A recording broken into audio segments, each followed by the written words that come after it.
콜로라도 산맥을 뒤덮은 사상 최악의 폭설. 전문 구조견들도 포기한 그때 한국에서 온 진돗개 따위가 무슨 도움이 되겠냐고 모두가 비웃었습니다. 하지만 한 남성은 마지막 희망을 걸고 진돗개와 함께 산으로 향했는데요. 과연 그들의 선택은 생명을 구할 수 있었을까요? 오늘 들려드릴 이야기가 궁금하시다면 끝까지 함께해 주세요.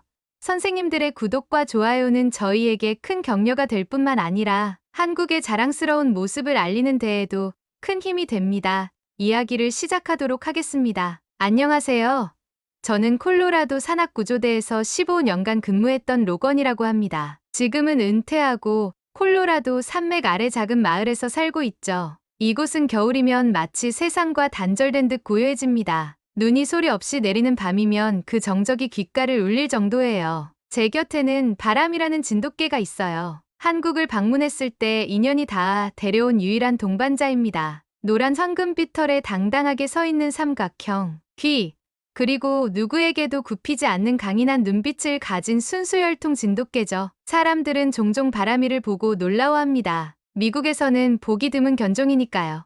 저 개는 어디서 온 거죠? 라고 물으면 저는 항상 자랑스럽게 대답합니다. 한국의 천년 역사를 품은 개입니다. 충성심과 용맹함의 상징이죠. 바람이는 정식 훈련을 받은 구조견은 아닙니다. 그저 제 삶의 일부로 가장 오래된 친구로 함께해 왔을 뿐이에요. 하지만 그 영리함과 본능은 어떤 전문 구조견도 따라올 수 없을 만큼 예리합니다. 한국의 진돗개는 수천 년 동안 자연 속에서 살아남으며 발달시킨 놀라운 감각을 갖고 있거든요. 그들의 후각과 청각은 최첨단 장비보다도 정확할 때가 많습니다. 이건 과장이 아니라 제가 직접 경험한 사실이에요. 저는 매일 아침 바람이와 함께 산책을 합니다. 눈 덮인 산길을 오르다 보면 바람이는 항상 제 몇 발자국 앞에서 길을 인도해요. 가끔은 멈춰 서서 주변을 살피고 어떤 때는 갑자기 방향을 바꾸기도 합니다. 처음엔 그저 개의 변덕이라 생각했지만 곧 그것이 위험을 감지하는 본능이라는 걸 알게 됐죠. 한 번은 바람이가 갑자기 제 옷자락을 물고 뒤로 끌어당겼는데 바로 그 순간 앞쪽 눈더미가 무너져 내렸어요. 만약 바람이가 없었다면 저는 아마 그 눈사태에 파묻혔을 겁니다. 이곳 마을 사람들은 처음엔 바람이를 의심의 눈초리로 바라봤어요. 저 작은 개가 무슨 일을 할 수 있겠어? 하는 표정이었죠.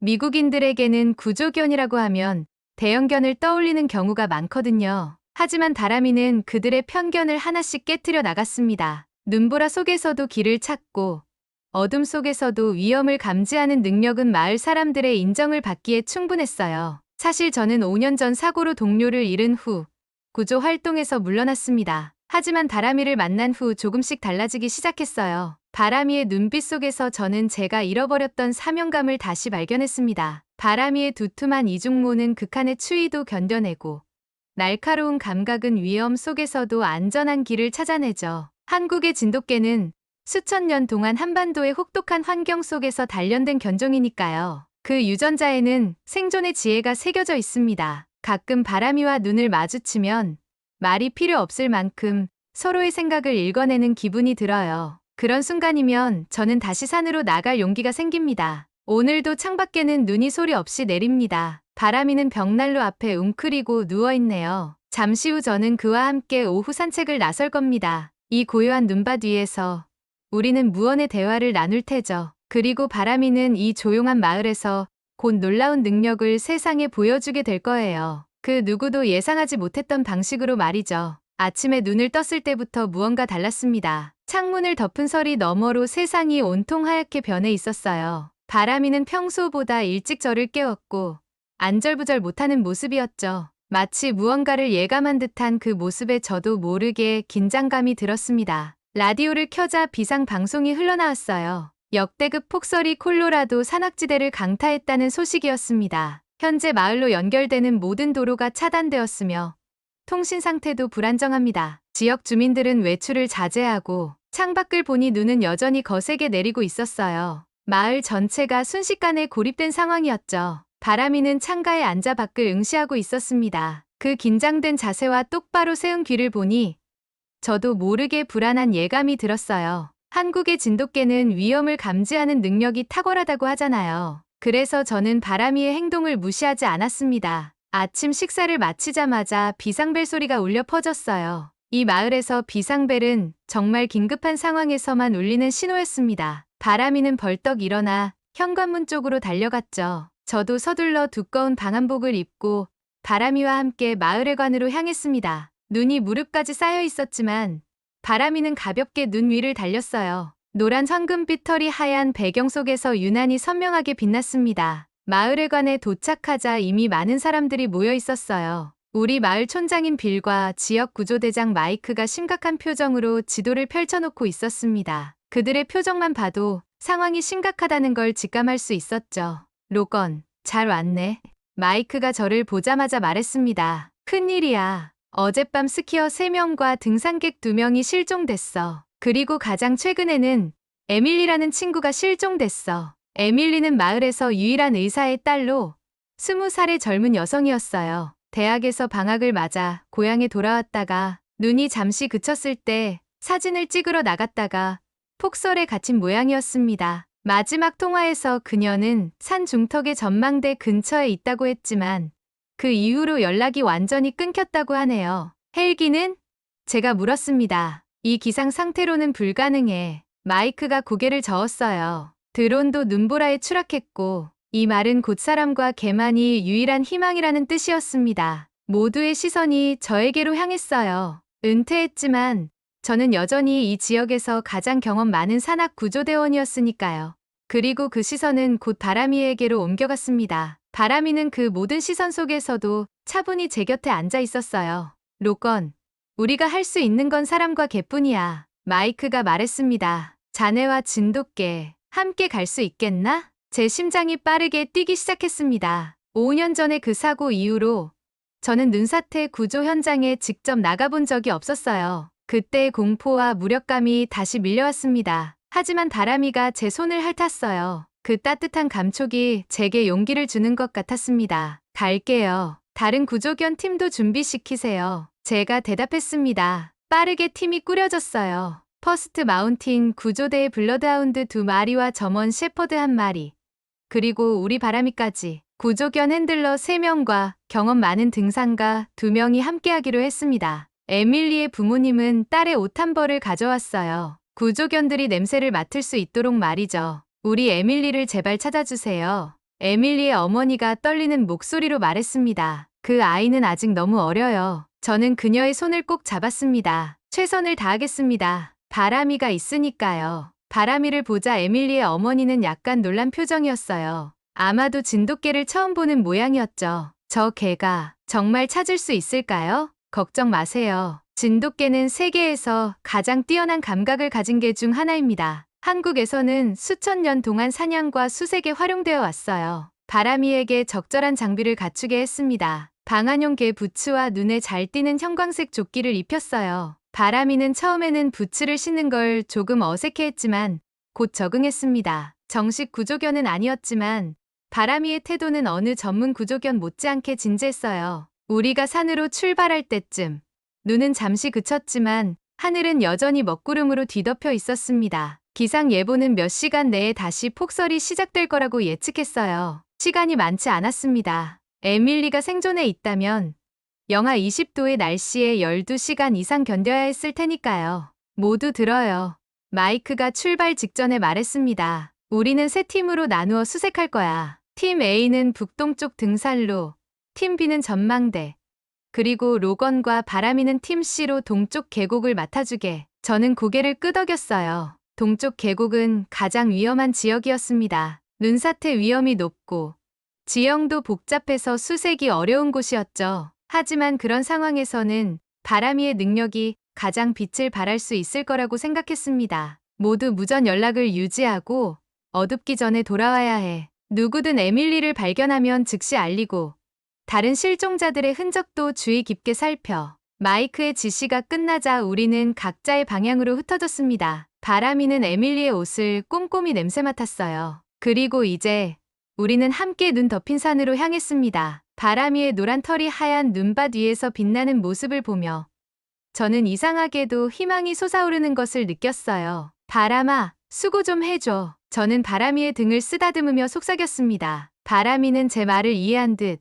단호한 눈빛으로 앞을 향해 나아갔어요. 그리고 우리는 점점 더 깊은 눈밭으로 들어갔습니다. 뒤에서는 다시 눈이 내리기 시작했고 우리의 발자국은 순식간에 지워지고 있었어요. 동쪽 계곡으로 들어서자마자 저와 바람이는 거세진 눈보라와 마주쳤습니다. 날씨는 예상보다 빠르게 악화되고 있었어요. 바람이는 고개를 숙이고 앞으로 나아갔지만 눈이 점점 더 깊어져 이동이 쉽지 않았습니다. 무전기에서는 간간히 다른 팀들의 소식이 들려왔어요. 팀 A와 B도 상황은 비슷했습니다. 아직 에밀리의 흔적은 발견하지 못했다고 하네요. 마이크가 무전으로 상황을 물었고 저는 바람이가 열심히 수색 중이지만 눈보라가 심해지고 있다고 전했습니다. 블러드하운드들조차 냄새를 찾지 못하고 있다는 소식이 들려왔습니다. 이들은 세계적으로 인정받는 최고의 추적견이지만 이런 극한의 눈보라 속에서는 그들조차 한계가 있었나 봅니다. 바람이는 지치는 기색 없이 계속해서 앞으로 나아가고 있었습니다. 진돗개의 인내력은 정말 놀라웠어요. 바람아, 괜찮니?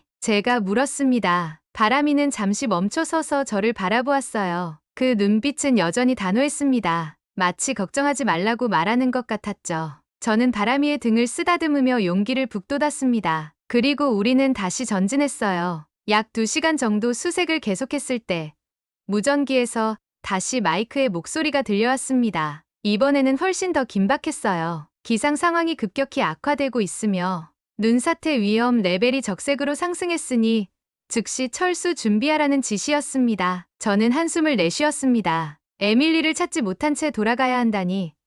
하지만 안전이 우선이었어요. 바람이와 저는 천천히 왔던 길을 되돌아가기 시작했습니다. 그때 바람이가 갑자기 걸음을 멈추고 귀를 쫑긋 세웠어요. 무언가를 감지한 듯 했습니다. 바람이는 짧게 한번 짖더니 갑자기 방향을 바꿔 작은 협곡 쪽으로 달려갔습니다. 저는 바람이를 믿고 따라갔어요. 협곡은 눈보라로부터 약간의 보호막을 제공했고 그곳에서 우리는 팀 B의 구조대원 3명과 그들의 구조견들을 만났습니다. 스티브는 우리를 보고 놀란 표정이었어요. 그들도 철수하는 중이었고 개들이 전혀 냄새를 찾지 못했다고 합니다. 저는 그들의 구조견들을 바라보았습니다. 2마리의 블러드하운드와 1마리의 점원 셰퍼드. 모두 지친 모습이었어요. 향기는 다 흩어졌어. 이런 눈보라 속에서는 냄새를 추적할 수 없어. 제시카가 고개를 절레절레 흔들며 말했습니다. 그녀가 가리킨 블러드하운드는 정말 인상적인 모습이었습니다. 근육질의 몸과 자신감 넘치는 눈빛. 하지만 지금은 그 자신감마저 사라진 듯했어요.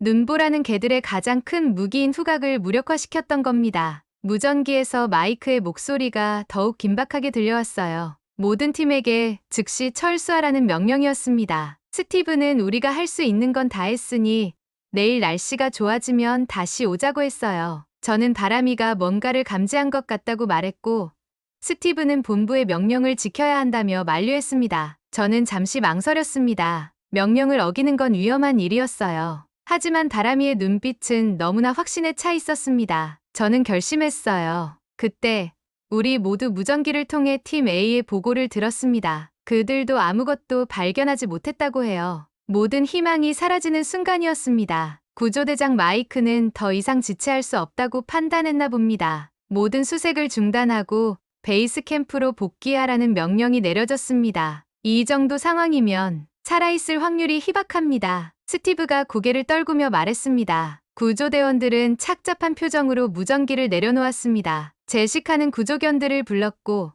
그들은 천천히 발걸음을 돌렸습니다. 저는 그 자리에 서서 바람이를 바라보았어요. 바람이는 여전히 협곡 안쪽을 응시하고 있었습니다. 그 눈빛에는 확신이 담겨 있었어요. 스티브가 더 이상 희망은 없으니 저도 함께 가야 한다고 했습니다. 그때 저는 결단을 내렸습니다. 바람이를 믿기로 한 거죠. 이 아이는 다른 개들과는 달랐습니다. 한국의 진돗개는 단순히 냄새만으로 추적하는 것이 아니라 종합적인 감각과 직관으로 판단한다고 알고 있었어요. 또한 극한의 상황에서도 포기하지 않는 인내심을 가졌죠. 한번 바람이에게 맡겨볼까요? 제가 말했습니다. 모두가 망설이는 표정을 지었어요. 스티브는 의아한 눈으로 바람이를 바라보았습니다. 저 개는 정식 구조견도 아니고 진돗개라는 품종도 처음 들어본다며 의구심을 표했습니다. 저는 바람이가 다른 개들과 달리 단순히 냄새만으로 추적하는 게 아니라 직관과 본능으로 움직인다고 설명했습니다. 한국에서는 수천 년 동안 사냥과 수색에 활용되어 온 견종이라고요. 제시카도 의심스러운 눈초리로 바람이를 바라보았어요. 작은 체구의 황금빛 개가 세계 챔피언 블러드하운드보다 나을 리 없다고 생각하는 게 보였습니다. 시간이 없어. 더 이상 방법은 없어. 로건, 정말 확신해? 스티브의 물음에 저는 바람이를 바라보며 고개를 끄덕였습니다. 바람이가 우리의 마지막 희망이라고 말했어요. 마지막 희망. 그 말이 무겁게 공기 중에 맴돌았습니다. 바람이는 그 부담감을 이해하는 듯 더욱 굳은 결의를 담은 눈빛으로 저를 바라보았어요. 그리고 저는 바람이에게 에밀리를 찾으라고 명령했습니다. 바람이는 짧게 한번 짖더니 주저없이 협곡 안쪽으로 달려갔습니다. 저는 바람이를 따라갔고 망설이던 다른 구조대원들도 마지막 희망에 기대어 우리를 따라왔어요. 눈보라는 여전히 거세게 몰아쳤지만 바람이의 발걸음은 확신에 차 있었습니다. 그리고 저는 그 순간 바람이가 정말 에밀리를 찾아낼 수 있을 거라고 믿기 시작했어요. 바람이는 협곡 안쪽으로 흔들림 없이 전진했습니다. 눈은 끊임없이 내리고 있었고 바람은 점점 더 거세졌어요. 하지만 바람이는 조금도 주저하지 않았습니다. 노란 황금빛 털이 눈 속에서도 선명하게 빛나는 모습이 마치 어둠 속의 등불 같았어요. 저는 바람이를 따라 발걸음을 옮겼고 구조대원 3명도 우리 뒤를 조용히 따르고 있었습니다. 눈이 점점 깊어져 저희의 발목까지 푹푹 빠졌습니다. 그럼에도 바람이는 놀라운 속도로 앞으로 나아갔어요. 진돗개의 날렵한 체형과 강인한 다리는 이런 환경에 완벽하게 적응되어 있는 듯했습니다. 한국의 산악지대에서 진화한 견종이라 그런지 이런 설산의 지형에서도 능숙하게 움직일 수 있나 봅니다. 바람아, 천천히. 저는 숨을 가쁘게 몰아쉬며 말했습니다. 하지만 바람이는 제 목소리를 듣지 못한 것처럼 계속해서 전진했어요. 마치 다른 무언가가 그를 이끌고 있는 것 같았습니다. 그때 바람이가 갑자기 멈춰섰어요. 귀를 쫑긋 세우고 앞으로 고개를 숙였습니다. 무언가를 감지한 듯 했어요. 우리도 그 자리에서 숨을 죽였습니다. 주변에는 바람 소리와 멀리서 울리는 눈사태의 둔탁한 굉음만이 들렸어요. 하지만 바람이는 뭔가 다른 것을 들은 모양이었습니다. 바람이는 다시 몸을 낮추고 앞으로 나아갔어요. 이번에는 훨씬 조심스럽게 마치 사냥감을 추적하는 듯한 자세였습니다. 협곡은 점점 더 좁아졌고 양쪽으로 높이 솟은 눈벽이 우리를 감쌌습니다. 이곳은 눈보라로부터 약간의 피난처를 제공했지만 동시에 눈사태의 위험도 훨씬 높아졌어요. 한쪽 눈벽이 무너지기라도 하면 탈출구가 없는 상황이었죠. 저는 불안한 마음으로 주변을 살폈습니다. 그렇게 협곡을 따라 약 10분을 더 걸었을 때 바람이의 행동이 갑자기 변했습니다. 그동안의 단호했던 걸음걸이가 다급해졌어요. 코를 바닥에 대고 더 빠르게 움직이기 시작했습니다. 바람이는 무언가를 발견한 듯했어요. 저는 심장이 빠르게 뛰는 것을 느꼈습니다. 정말 에밀리의 흔적을 찾을 수 있을까요?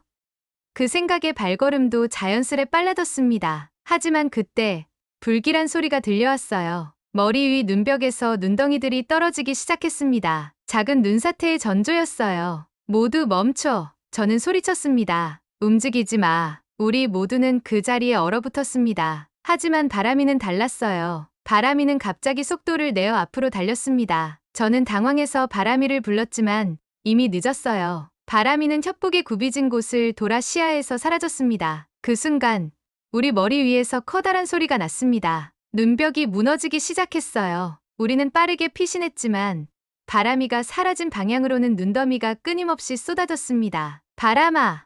저는 절망적으로 소리쳤습니다. 하지만 대답은 없었어요. 눈사태가 잦아든 후 우리는 조심스럽게 앞으로 나아갔습니다. 바람이가 사라진 곳은 이제 거대한 눈더미로 막혀 있었어요. 저는 가슴이 무너지는 기분이었습니다. 바람이를 잃어버린 건가요? 저는 눈더미를 파기 시작했습니다. 손이 얼어붙고 손가락이 감각을 잃어가도 저는 계속해서 눈을 파헤쳤어요. 바람이를 찾기 위해서라면 무엇이든 할 수 있었습니다. 로건, 멈춰. 이렇게 해서는 찾을 수 없어. 스티브가 제 어깨를 잡았습니다. 무전기에서 마이크의 목소리가 들려왔습니다. 상황을 보고하라는 내용이었죠. 스티브는 눈사태가 발생했으며 작전을 중단해야 한다고 답했습니다. 저는 무전기를 빼앗아 들었어요. 아직 포기할 수 없습니다. 바람이가 여기 있어요. 마이크의 목소리는 단호했습니다. 로건, 이해해. 하지만 더 많은 인명피해를 감수할 수는 없어. 지금 당장 철수해. 저는 망설였습니다. 머리로는 알고 있었어요. 하지만 가슴은 바람이를 이대로 버리고 갈 수 없다고 외치고 있었습니다. 다른 구조대원들은 이미 돌아갈 준비를 하고 있었어요. 바로 그때 저는 다시 파기 시작했습니다. 더 빠르게, 더 깊게, 무언가에 이끌리듯 눈을 파헤쳤어요. 마치 바람이가 저를 부르고 있는 것 같은 느낌이 들었습니다. 로건, 그만해. 스티브가 외쳤습니다. 하지만 저는 멈추지 않았어요. 그리고 갑자기 제 손이 무언가 단단한 것에 닿았습니다. 눈을 더 치우자.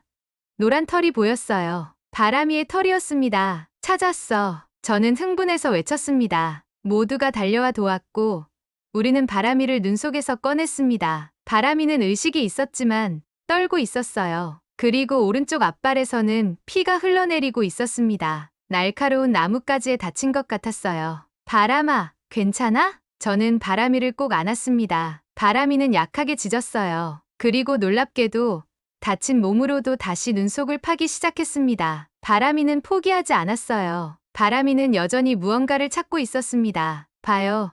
바람이는 뭔가를 알고 있어요. 저는 다른 구조대원들에게 말했습니다. 제시카가 바람이의 다리를 살펴봤습니다. 상처가 깊어요. 당장 치료가 필요해. 저는 갈등했습니다. 바람이의 건강이 우선이었지만 바람이가 그토록 찾으려 했던 것이 무엇인지도 알고 싶었어요. 그때 바람이가 제 팔을 물고 당겼습니다. 마치 따라와라고 말하는 것 같았어요. 조금만 더 찾아봅시다. 바람이가 뭔가를 알고 있어요. 저는 간절히 요청했습니다. 스티브와 제시카는 서로를 바라보았습니다. 그들도 바람이의 특별함을 느끼고 있었나 봅니다. 마침내 스티브가 고개를 끄덕였어요. 10분만.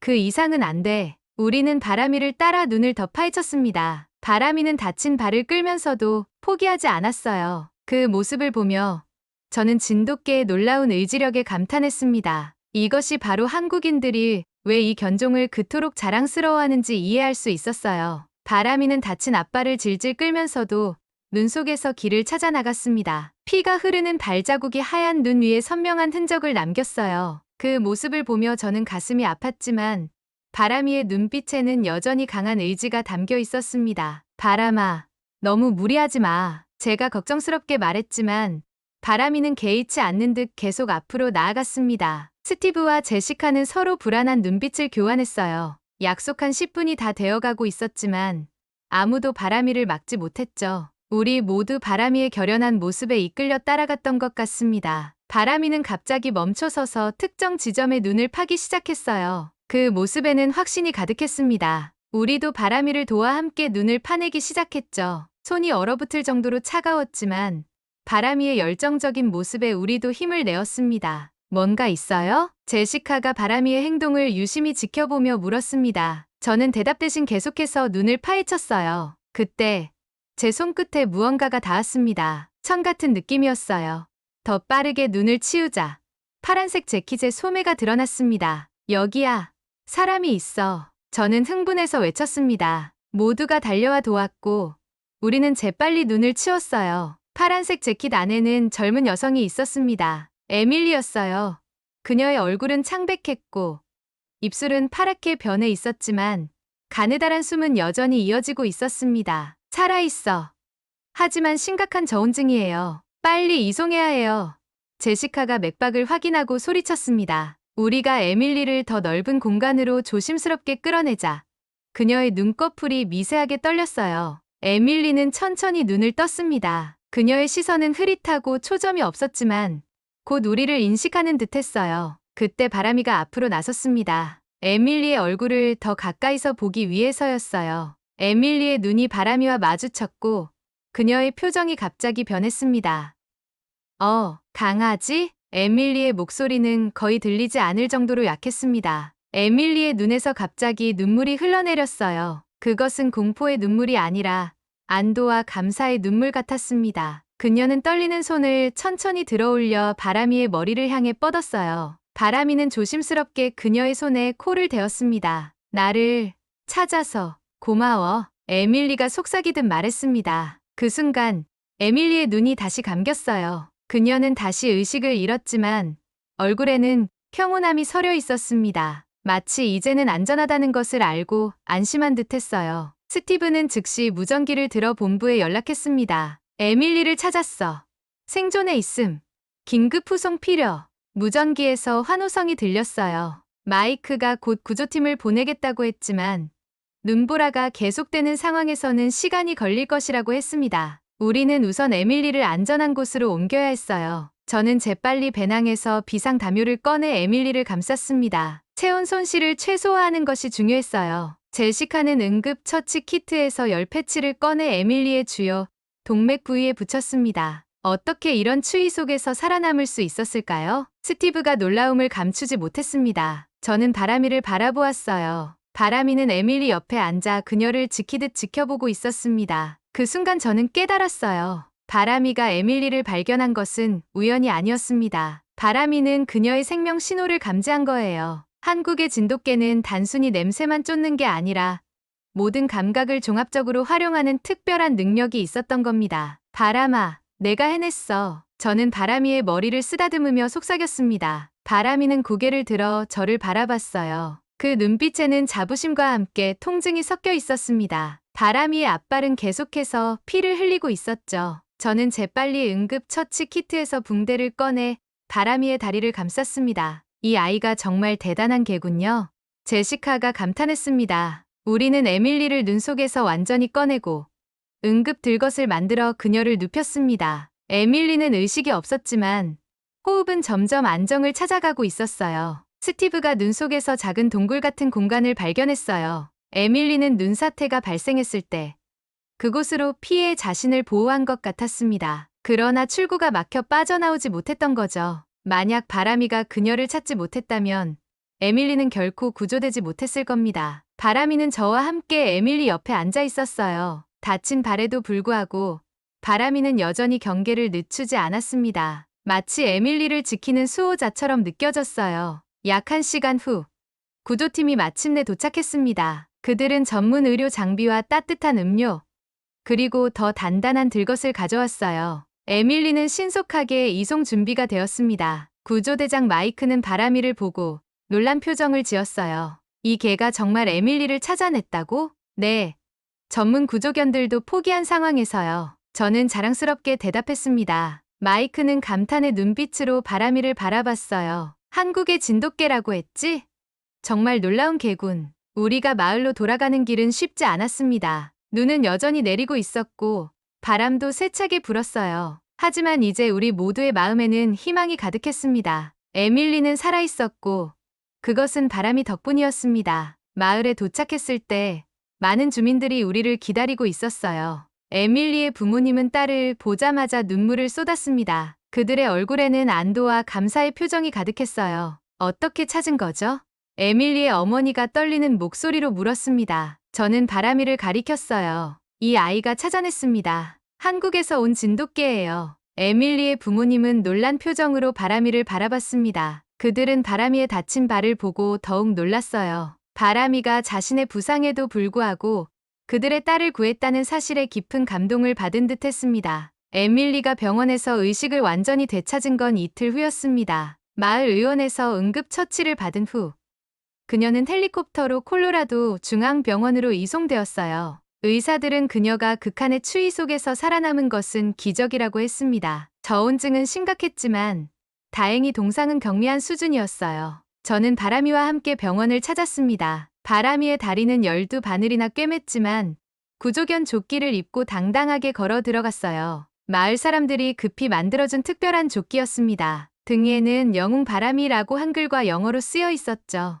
에밀리의 병실 문을 두드리자 그녀의 어머니가 문을 열었습니다. 그녀는 저와 바람이를 보자마자 환한 미소를 지었어요. 들어오세요. 에밀리가 당신들을 기다리고 있어요. 에밀리는 침대에 기대어 앉아 있었습니다. 그녀의 얼굴은 여전히 창백했지만 눈빛은 맑고 또렷했어요. 바람이를 보자 에밀리의 눈이 반짝였습니다. 저를 구해준 영웅이군요. 에밀리가 부드럽게 말했습니다. 바람이는 마치 그 말을 이해한 듯 꼬리를 흔들며 에밀리의 침대 쪽으로 다가갔어요. 에밀리는 조심스럽게 손을 뻗어 바람이의 머리를 쓰다듬었습니다. 바람이는 그녀의 손 아래에서 눈을 지그시 감았어요. 이상한 일이에요. 에밀리가 말했습니다. 사실 저는 어릴 때부터 개를 무서워했거든요. 저는 놀라서 에밀리를 바라보았습니다. 눈 속에서 바람이를 본 그녀의 반응이 떠올랐어요. 안도의 눈물을 흘렸던 그 모습이 8살 때 이웃집 개에게 물린 적이 있어요. 그 이후로 개만 보면 심장이 두근거리고 숨이 가빠졌죠.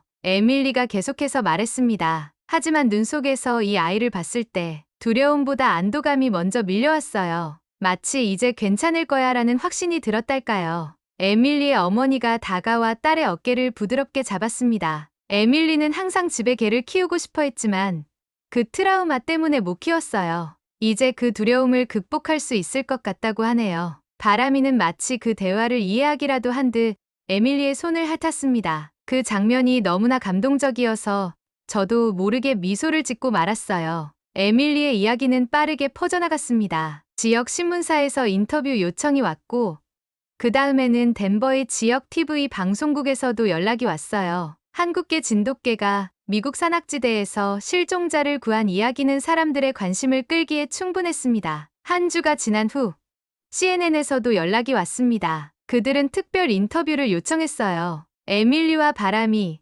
그리고 저를 함께 인터뷰하고 싶다고 했습니다. 에밀리는 기꺼이 수락했고 저도 바람이의 이야기를 세상에 알릴 수 있는 기회라고 생각했어요. 인터뷰 당일 병원 로비는 카메라와 조명으로 가득 찼습니다. 에밀리는 휠체어에 앉아 있었고 바람이는 그녀 옆에 앉아 있었어요. 저는 바람이의 리드줄을 잡고 서 있었습니다. 오늘 함께 해주셔서 감사합니다. 여성 앵커가 말했습니다. 정말 놀라운 생존 이야기네요. 에밀리, 어떻게 그 극한의 추위 속에서 살아남을 수 있었나요? 에밀리는 잠시 생각에 잠겼다가 대답했습니다. 솔직히 말하면 저도 잘 모르겠어요. 눈사태가 일어났을 때 저는 작은 눈동굴 같은 곳에 피했어요. 그리고 그냥 계속 버텼죠. 제가 구조될 거라는 희망을 놓지 않았어요. 그리고 당신을 구한 건 바로 이 개였군요. 앵커가 바람이를 가리키며 말했습니다. 네. 에밀리가 미소 지으며 바람이를 바라봤습니다. 사실 저는 어릴 때 개에게 물린 적이 있어요. 그래서 평생 개를 무서워했어요. 그런데 저를 구해준 건 바로 개였어요. 에밀리가 계속해서 말했습니다. 제가 의식을 잃기 직전 바람이의 눈을 봤어요. 그 눈빛에서 저는 희망을 봤습니다. 이 아이는 제 생명의 은인이에요. 바람이는 그 옆에서 조용히 앉아 있었어요. 앞발에는 아직 붕대가 감겨 있었지만 꼬리는 천천히 흔들리고 있었습니다. 카메라가 바람이에게 클로즈업 되자 바람이는 마치 포즈를 취하듯 고개를 살짝 들었어요. 로건 씨, 바람이는 정식 구조견이 아니라고 들었습니다. 어떻게 이런 놀라운 능력을 보여줄 수 있었을까요? 앵커가 저에게 물었습니다. 저는 한국의 진돗개에 대해 설명했습니다. 그들의 놀라운 감각과 충성심, 그리고 수천 년 동안 한반도에서 발달해온 독특한 특성들에 대해서요. 바람이는 단순한 반려동물이 아닙니다. 그는 한국의 혼과 정신을 담고 있는 특별한 존재예요. 인터뷰가 끝난 후 에밀리가 저에게 다가왔습니다. 그녀의 눈에는 결심이 서려 있었어요. 로건 씨, 제가 퇴원하면 가끔 바람이를 만날 수 있을까요?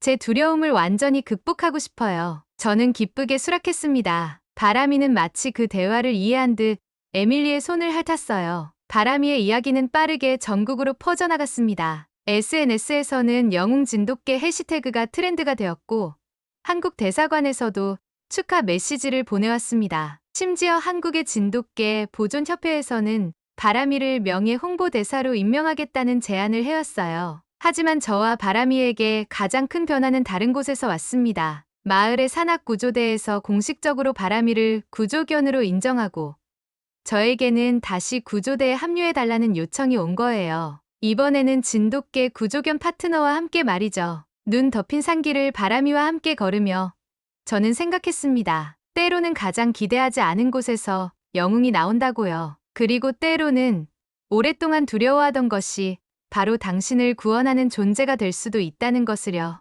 한국에서 온 작은 진돗개 한 마리가 이곳 콜로라도의 눈 덮인 산에서 어떻게 사람들의 삶을 바꾸게 될지는 아무도 예상하지 못했을 겁니다. 하지만 저는 알고 있었어요. 바람이의 눈을 처음 봤을 때부터 이 아이는 특별하다는 것을요. 오늘 한국 진돗개 바람이가 만들어낸 기적 같은 이야기를 함께 들려드렸습니다. 작은 몸으로 거대한 폭설을 뚫고 한 생명을 구해낸 바람이처럼 우리 주변에도 보이지 않는 영웅들이 있을지 모릅니다. 오늘도 감동보리를 시청해주셔서 감사합니다. 다음 이야기에서 다시 만나요.